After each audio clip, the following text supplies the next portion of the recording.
nome do Senhor, eu quero cumprimentar a todos com a paz do Senhor Jesus. Eu sou o pastor Edivaldo Pereira e nesse momento você está no canal Rascunho da EBD, que tem a finalidade de comentar as revistas da Escola Dominical como subsídio para os nossos professores, para mim propriamente dito, para os nossos professores das nossas igrejas, né? E nesta oportunidade eu quero louvar a Deus aqui pela vida de todos os inscritos do canal Rascunho da EBD. Nós já somos 435 inscritos no canal Rascunho da EBD, isto é, ajudando os 435 pessoas, ajudando a propagar o ensino da Palavra de Deus. Tá certo? Que Deus abençoe a todos. Quero externar minha gratidão nesse instante a todos os irmãos da congregação do Jardim das Nações, aqui na cidade de Guarulhos, e ao pastor José Wellington Costa Júnior, nosso pastor setorial e nosso pastor presidente da CGDB e vice-presidente da nossa convenção estadual. Deus abençoe o nosso pastor pela oportunidade de poder estar auxiliando ele na obra de Deus. Deus abençoe a todos e todos aqueles que têm orado por nós e para que desenvolvamos assim o trabalho do Senhor. Deus abençoe a todos, em nome de Jesus. Vamos para a aula. Nesta oportunidade estaremos comentando a aula de número 8, aula da classe dos adultos, que tem como título, a aula da classe dos adultos tem como título A Lei e os Evangelhos Revelam Jesus. É o título da nossa lição. Estamos estudando nesse primeiro trimestre de 2022 Bibliologia. O tema geral da nossa revista é a supremacia das Escrituras, a inspirada, inerrante e infalível Palavra de Deus. Então estaremos estudando isso. A leitura bíblica em classe ela está aportada, se encontra no capítulo 6 do livro de Deuteronômio, versículo 4 a 9, e Lucas, capítulo de número 11, capítulo de número 1, versículo 1 até o versículo de número 4. Esta é a nossa leitura bíblica em classe. A nossa lição, ela, como de praxe, está dividida aqui em 3 tópicos e os seus subtópicos respectivamente, onde estaremos comentando sobre esse excelente tema, a lei e os evangelhos revelam Jesus, e assim sucessivamente. Então o primeiro tópico é o Pentateuco, a lei de Deus. O segundo tópico é os evangelhos, a mensagem de Cristo. E o terceiro tópico, uma mensagem transformadora, certo? Esses são os tópicos da nossa revista, Nós vamos começar de avante, então, já a nossa aula, Por exemplo, o Pentateuco, Nós vamos estudar um pouquinho sobre ele, Temos vários materiais aqui que já apresentei no canal, Também temos o canal Rascunho Teológico, quem quiser dar uma passada lá. Nós temos 2 aulas sobre Pentateuco, que vai também trazer elucidação importante para o nosso nobre mestre da Escola Bíblica Dominical. A lei pertence, respectivamente, no Antigo Testamento e ao Novo Testamento, são livros sagrados de origem divina, que integram o cânon das Escrituras. Possui igualmente autoridade, com regras de fé e prática, porém com funções distintas. Os preceitos de narrativa da lei têm aplicações nos evangelhos.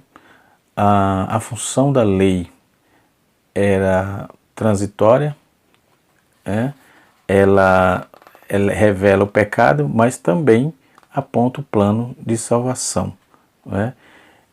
Nós vamos ver que tem aí algumas contradições no quesito da lei, porque a lei era como um holofote, ela dizia que tem pecado, mas qual o antídoto para conter, para dirimir, para tirar o pecado, Então nós vamos ver que o que significa a lei não salva, mas esboça o plano da salvação, da redenção de Cristo, confirmado nos evangelhos. Então a obra expiatória de Cristo, do Senhor Jesus, nos libertou da condenação da lei. Gálatas, capítulo número 3, versículo 10 a 13, Gálatas, capítulo 3, versículo 24 e 25. Né? Então, nesse sentido, aí, todo o sistema mosaico foi abolido. Nos evangelhos, as boas novas, né, de salvação, dessa salvação estão reveladas aí. Em suma, as obras da lei não justificam mais pela graça. Somos salvos por meio do arrependimento e da fé em Jesus Cristo. Nesse capítulo, nós vamos estudar aí a relação entre o Pentateuco e a mensagem de Cristo nessa oportunidade. Né? Como ele revela Cristo. Né? O Pentateuco. Né? Pentateuco, a palavra deriva de dois termos gregos, né? Penta quer dizer 5, teuchos ou teuco quer dizer estojo para rolo de papiros. Né? Um estojo para rolo de papiros. A junção entre esses dois termos tradicionalmente significa 5 volumes. Existe um comentarista chamado Stanley Ellison, eu tenho esse material, está até emprestado. Né? Ele aponta, ele informa que os livros antigos eram escritos em rolos, geralmente de 9 metros de comprimento, enfim. Tem aqui a origem da Bíblia aqui, deixa eu ver, ele está por aqui, de Philip Comfort e vários outros comentaristas que nós temos aqui também, está por aqui, né? Enfim, ele vai trazer também essa mesma informação. Geralmente, esses rolos, os rolos antigos eram escritos, né, geralmente era de 9 metros de comprimento, mais ou menos isso, tamanho necessário para acomodar de Gênesis até Deuteronômio, ou seja, o Pentateuco, que é chamado de Torá, né? Que é chamado também de Torá, que é também chamado de lei. Né? Portanto, a expressão Pentateuco corresponde aí num conjunto formado de 5 primeiros livros do Antigo Testamento. Esse Stalin Ellison conheça melhor o Antigo Testamento, da editora Vida, muito bom esse material. Né? Na página número 200, na página número 13, nós temos ali 13, 14, temos bastante informação com respeito a essa temática de hoje. Não é? Muito bem. Nós vamos entender dentro desses materiais, dentro desse livro, que todo esse comentário proposto pela palavra, aqui, deixa eu ver aqui, o Philip Comfort que eu estava falando, ele está aqui. Deixa eu dar uma olhada aqui, 1, 2, 3, isso. Aqui, certo? Ele vai trazer também informações interessantíssimas sobre que é a origem da Bíblia. Recomendo, editado aí pela nossa CPAD, um material de altíssimo nível, não é? Quando vamos falar sobre o cânon da Bíblia, o Pentateuco, os livros apócrifos do Antigo Testamento, não é? É um livro muito interessante. Milt Fisher vai trabalhar essa proposta, R.K. Harrison também, um livro organizado por Philip Comfort, editado, né? Mas você vai ter vários colaboradores, vários comentaristas como F.F. Bruce, como Carl Henry, como J.I. Park, como R.K. Harrison e outros, né, que estão comentando, né, esses assuntos de suma importância, e é o assunto que estamos tratando na nossa revista, nesse trimestre, ok? Muito bem. Os títulos desse livro, que corresponde aí à primeira palavra, né, hebraica, ou seja, na língua portuguesa, obedece à tradução do grego da Septuaginta de Gênesis, que quer dizer começo. Na versão do hebraico é Bereshit. Né? No princípio, né, que quer dizer, Bereshit quer dizer no princípio, já Êxodo quer dizer saída, na versão hebraica é Shemot. Shemot quer dizer os nomes. Né? Shemot quer dizer os nomes. Depois vem Levítico. Levítico é aquilo que é dos levitas, e na versão hebraica nós vamos ver Yahiana, né? Que é ele, e ele chamou. Depois nós temos também Números, que na aritmética, números e a estatística, né? E na versão hebraica é Bemidbar. Bemidbar, que quer dizer no deserto de, né? Depois nós temos Deuteronômio, que é a segunda lei, que é a segunda promulgação da lei, que na versão hebraica quer dizer Devarim, Devarim, significa palavras, né? Então no texto hebraico, que pelos judeus também ainda hoje, esses volumes são denominados de Torá, que tem o sentido de instrução, ensino, orientação. Então a palavra Torá quer dizer instrução, ensino e orientação, certo?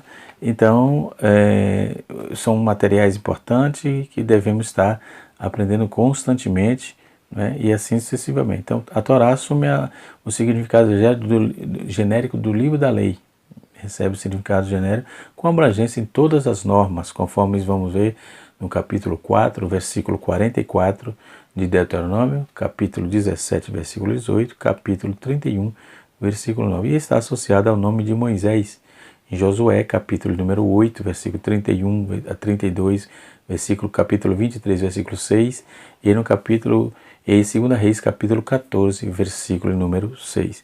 Então, já o historiador do século I, o historiador judeu, Flávio Josefo, ele menciona centenas de vezes Moisés como autor do livro do Gênesis. Dentre elas, ele cita que Moisés fala ainda mais particularmente da criação do homem, né? Moisés narra em seguida como Deus plantou do lado do Oriente um jardim muito delicioso, que tinha muito significado, né? E um emblema muito forte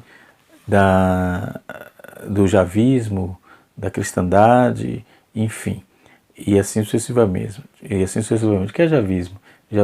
Javismo é aquele que servia a Jeová, servia a Yahvé, né?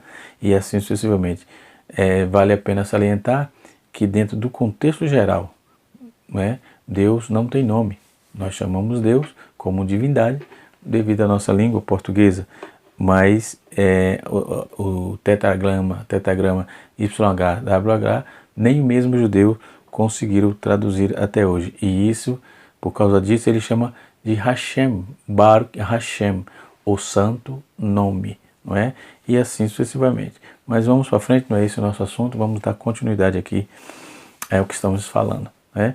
Quanto aos livros do Pentateuco, Joséfo relata ainda assim falou Moisés a todos os israelitas e deu-lhe um livro do qual estavam escritas as leis e a narrativa de viver que deveriam observar. E no comentário do capítulo 22 de Deuteronômio, né, Joséfo descreve aí como foram as leis de Moisés que deixou a nação, né, as leis que Moisés deixou a nação, e deu também que havia escrito 40 anos antes, né, 40 anos antes fala de outro lugar. Então, como essas evidências, as respostas da alta crítica, né, é uma resposta à alta crítica que questiona a concepção de Gênesis, do Pentateuco.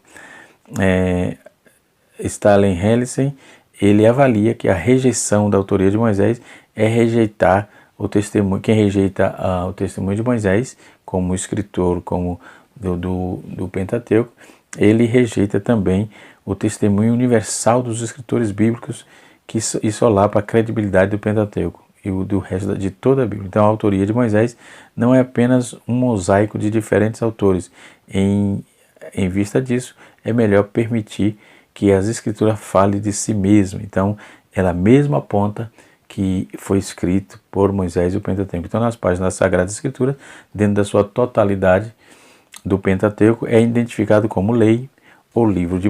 Isso está em Êxodo capítulo 24, versículo 12, Mateus capítulo 5, versículo 17, depois vem o livro de Moisés, Marcos capítulo número 12, versículo 26, aliás, depois tem a lei de Moisés outra vez, que está em Josué 8, versos 31 e 32, já citei aqui hoje, nessa aula, não é? Depois Lucas capítulo 2, versículo 22, depois Atos capítulo número 13, versículo número 39. Depois também é chamada de lei de Deus, em Neemias capítulo 8, verso 8, em Romanos capítulo de número 7, versículo 22, e também é chamada a lei do Senhor, Neemias 10, versículo 29. E simplesmente Moisés, né? Lucas 24, versículo 27. E a todo no Antigo Testamento como Moisés e os profetas. Lucas 16, versículo número 29. Por fim, o próprio Jesus, ele ratificou a autoria de Pentateuco, diz que convinha que se cumprisse tudo o que havia escrito na lei de Moisés e dos profetas. E também nos Salmos, foi isso que Jesus disse lá em Lucas capítulo 24, versículo de número 44. E como vamos achar a grandeza da lei? Né? A grandeza da lei, ela estuda-se a lei de modo didático sobre 3 respostas. As leis morais, que possuem validade permanente para todos os povos, que trata dos princípios básicos morais sem concessão. Né?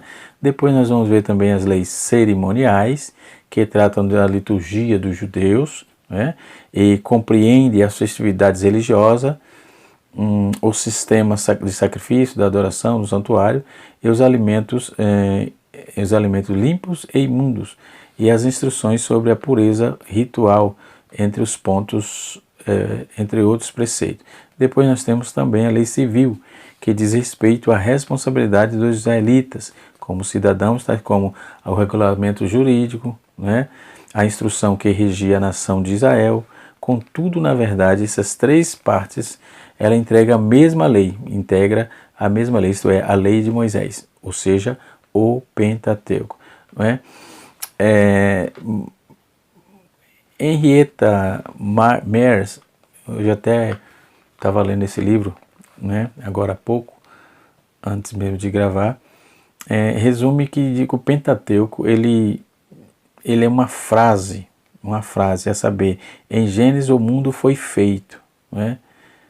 O mundo foi feito. Em Êxodo ele se narra a marcha, em Levítico contém a lei, em Número as tribos são contadas, né? Em Deuteronômio a lei é repetida, né? E em concordância com essas sentenças, todas essas coisas, essa sentença, a nossa declaração de fé da Assembleia de Deus, ela ensina que está lá escrito que a lei de Moisés é o mais importante dentro do colégio das leis antigas, por sua santidade, por seu caráter espiritual, por sua autoridade divina. A lei é santa, e o mandamento santo, justo e bom. A lei é espiritual.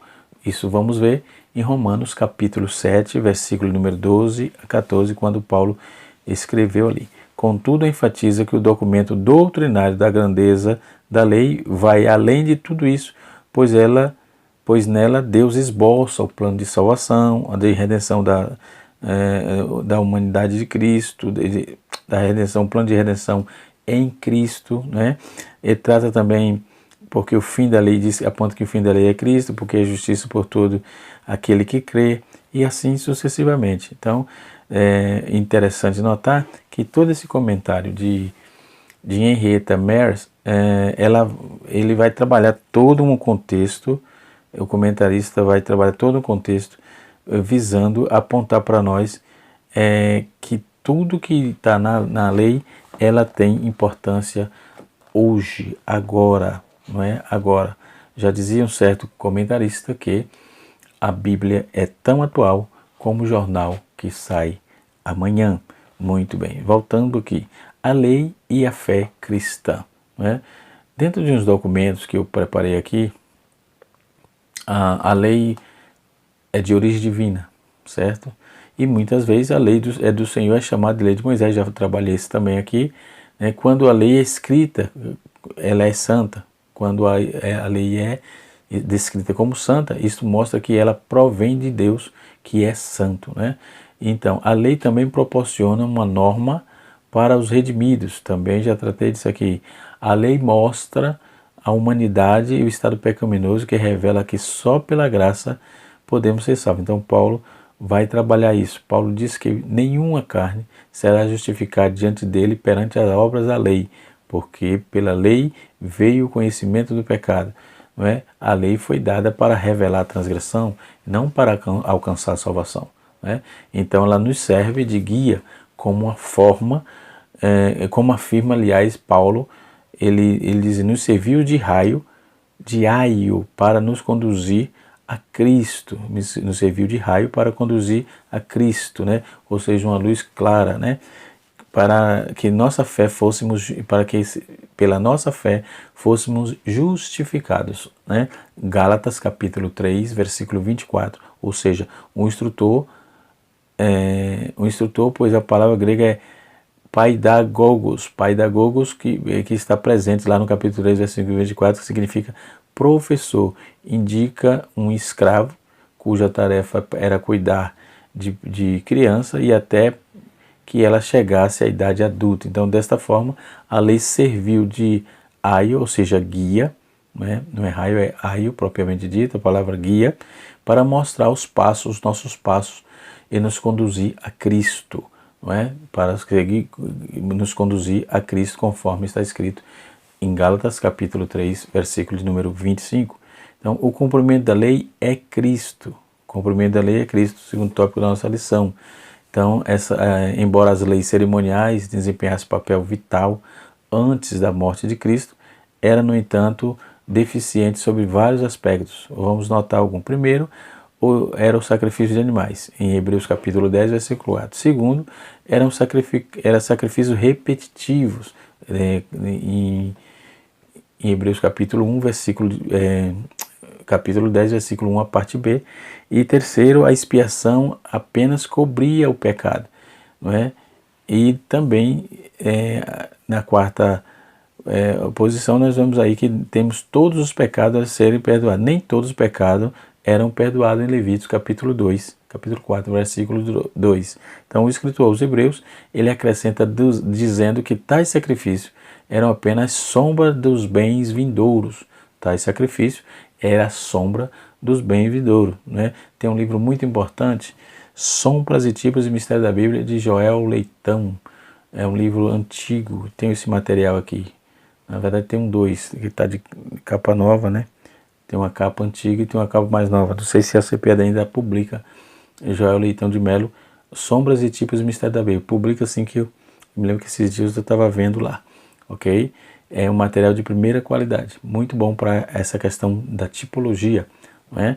E assim sucessivamente. Na morte de Cristo, a vigência das leis cerimoniais chegou ao fim, ou seja, seu sacrifício expiatório providenciou perdão para todos os pecados. Então, aquilo que só era protótipo virou realidade. Capítulo 9, versículo 12 de Hebreus. Então, nós vamos notar que o próprio Cristo é o sumo sacerdote, assim como Arão, né? Jesus também foi feito sacerdote por Deus Pai. Hebreus 5, versículos 5 a 6, versículo 10, e Hebreus ainda 7, versículo 21. Embora procedesse de Judá, conforme Hebreus 7, 14, o mestre foi feito sacerdote segundo a ordem de Melquisedeque, né? Portanto, o sacerdote de Cristo é uma ordem melhor, pois é independente da lei mosaica, né? Então, e também da tribo de Levi, né? Do sacerdote de Melquisedeque é superior a ordem sacerdotal de Melquisedeque é superior à ordem araônica, ou à ordem de Arão, né? Do sacerdote araônico, né? Então, pelo menos aí nós vamos ver que dois motivos. Primeiro, a anterior ao sacerdote araônico, né? Conforme capítulo 14, versículo 12, 18 a 20, ela é anterior, é antes, né? E também essa ordem, ela foi feita sobre juramento, Salmo 110, versículo 4, né? Então, o sacerdote levita era impedido de exercer o sacerdócio que morresse, era impedido de exercer o sacerdote quando morresse. O sacerdote de Cristo, pelo contrário, é eterno. Então, esses outros sacerdócios só quando estivesse em vida. Já o sacerdote de Cristo é eterno. Tu és sacerdote eterno, segundo a ordem de Melquisedeque, né? Então, é eterno porque ele vive para sempre. Cristo também é superior porque o sacerdócio dele é perfeito e imaculado. Perfeito e imaculado. Então, as Escrituras afirmam que a função da lei era transitória, né? O texto de Hebreus descreve que a lei não passava de uma sombra, não é a imagem exata das coisas que a necessidade de oferecer sacrifício, né? Anos após anos, demonstram aí a ineficácia dos rituais litúrgicos. Então, o autor da epístola já tinha declarado que a lei nada aperfeiçoou, certo? Então, essa é uma declaração que atesta a insuficiência do ritual levítico, ou seja, o autor da epístola já tinha declarado que a lei nada aperfeiçoa, capítulo 7 de Hebreus, versículo de número 19. Então essa declaração ela atesta aí a insuficiência da antiga aliança para efetuar a redenção da humanidade. Por isso, pela lei, ninguém será justificado diante de Deus, conforme Gálatas capítulo 3, versículo 11. O comentarista Donald Hagner, ele vai dizer, ele destaca que a lei é apenas um estágio antecipatório, um estágio antecipatório dos bens futuros, não possui em si mesmo significado vindouro ou final. Então Martinho Lutero ensinou que a função primária da lei de Moisés consistia em fazer apenas as pessoas se sentissem culpadas para que reconhecesse sua pecaminosidade e aceitasse que merecia a ira de Deus. Então o apóstolo Paulo descreve que a lei era uma medida temporária. Ela foi dada para revelar e punir o pecado e assim demonstrar a necessidade da graça. Capítulo 3, versículo 4, versículo 19 de Gálatas, ok? Muito bem. Os evangelhos representam Jesus, né? Os evangelhos e a mensagem de Cristo, né? Como vamos lidar com isso, né? Vamos lá. Nós vamos ver isso aqui. O termo evangelho, ela deriva do grego evangelio, que significa tem um significado de boas novas, refere à mensagem do reino de Deus, da salvação por meio de Cristo. Atos 15, versículo 7, Atos 20, versículo 24. Seus autores são chamados de evangelista, que significa portadores de boas novas, né? Benedito Marconcini, ele sublinha aí que os evangelistas empregam um termo genérico, ou literário, aliás, novo e único, que distingue aí de qualquer obra daquela época, até mesmo dos outros escritores neotestamentários, dos outros escritos, aliás. De fato, o Evangelho se destaca entre as Escrituras como principal testemunho sobre a vida, morte e ressurreição de Cristo. Não é? Quando vamos ver, Philip Comfort, ele vai enfatizar que o Evangelho mantém consistentemente o foco das atenções em Cristo, sendo o propósito óbvio para a narrativa contar a história dos ensinamentos e obras de Jesus. Mas ele de quarto relato é tributado ao julgamento, sacrifício e ressurreição de Cristo. Então os três primeiros evangelhos, Mateus, Marcos e Lucas, são chamados de evangelhos sinóticos, né? Esse adjetivo sinótico vem do termo grego que quer dizer sinopsis, que significa ver em conjunto. Então, na nossa língua portuguesa, os sinóticos quer dizer ver em conjunto. Então, eles falam praticamente as mesmas coisas, mesmo que contada de forma diferente, mas o assunto é o mesmo. Então, a designação passou a ser utilizada a partir do século XVIII, né, em razão do alto grau de semelhança desses evangelhos na narrativa do ministério de Jesus. Os sinóticos registram especialmente o ministério de Jesus na Galileia e se concentram nas curas, no exorcismo e no ensino das parábolas. Né? D.A. Carson, ele vai trabalhar, estava lendo agora à noite, né, que ele oferece uma sequência geográfica geral comum, a saber, o ministério da Galileia é retirada para o norte, o ministério da Judéia e Pérea, o ministério final em Jerusalém. Então, o quarto evangelho é o evangelho de João, que tem particularidades próprias, enfatiza o ministério de Cristo na Judéia, né? E especialmente nas visitas periódicas de Jesus a Jerusalém. Então, o discípulo amado, por exemplo, ele registra algumas curas significativas, a saber, 7. Na classe dos jovens estamos estudando isso aí, tá certo? E ele registra lá os milagres, né? E assim sucessivamente, não faz referência ao exorcismo e às parábolas. João destaca aí o discurso mais profundo de Jesus e ressalta que, embora retratado de modo distinto, a mensagem do Evangelho é única, né? Conforme está escrito em Gálatas capítulo número 1, versículo número 8. Então há somente um Evangelho, apresentado de 4 maneiras. É indispensável lembrar que os evangélicos não têm o propósito de fornecer um diário detalhado com o registro de todas as ações e ensinos de Jesus. O Evangelho de João afirma que havia muitas coisas que Jesus fez, e se cada uma delas das quais fosse escrita, cuido que nem ainda nesse mundo todo poderia conter livros que se escrevesse. João capítulo 21, versículo número 25. João que eu falo é o Evangelho de João, ok?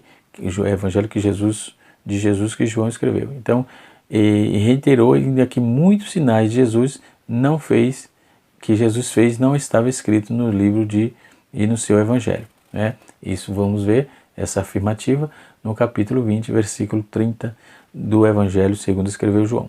E mais que se destaca aí, o registro servir de despertar a fé, para que creiais em Jesus Cristo é o Filho de Deus, né? E para que crendo tenhas vida em seu nome. Então, o guia cristão de leitura da Bíblia retifica que os evangélicos não são biografia de Jesus e não nos fornece todas as informações que poderíamos desejar ter. Entretanto, contém tudo o que precisamos a fim de compreender a relevância de Jesus e do que ele fez por nós, né? Depois nós vamos também ter a questão da mensagem do reino de Deus, né? A mensagem de salvação e assim sucessivamente. Está tudo intrinsecamente ligado dentro desse contexto da nossa sessão, ok? Um material de altíssimo nível, né?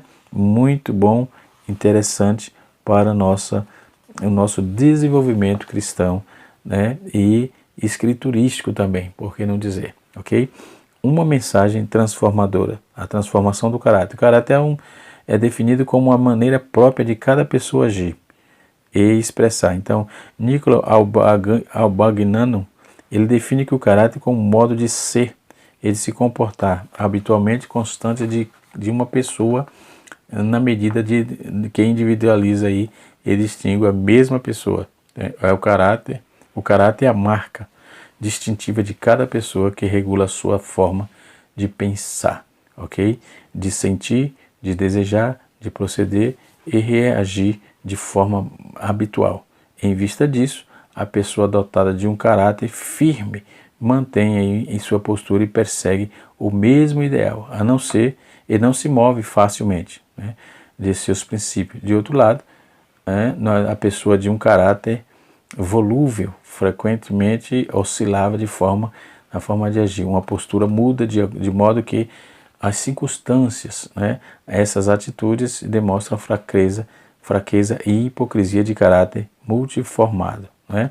Antônio Gilberto ele diz que o caráter é um componente da personalidade, é adquirido e não herdado, né? Resultado da adaptação progressiva do temperamento condicional aí, das condições do meio ambiente, o lar, a escola, a igreja, a comunidade, o Estado socioeconômico. Portanto, o caráter pode ser forjado, moldado e transformado. Na lei de Moisés, ou seja, o Decálogo, os 10 mandamentos, também recomendo o livro A Ética dos 10 Mandamentos para esse assunto, muito interessante, né?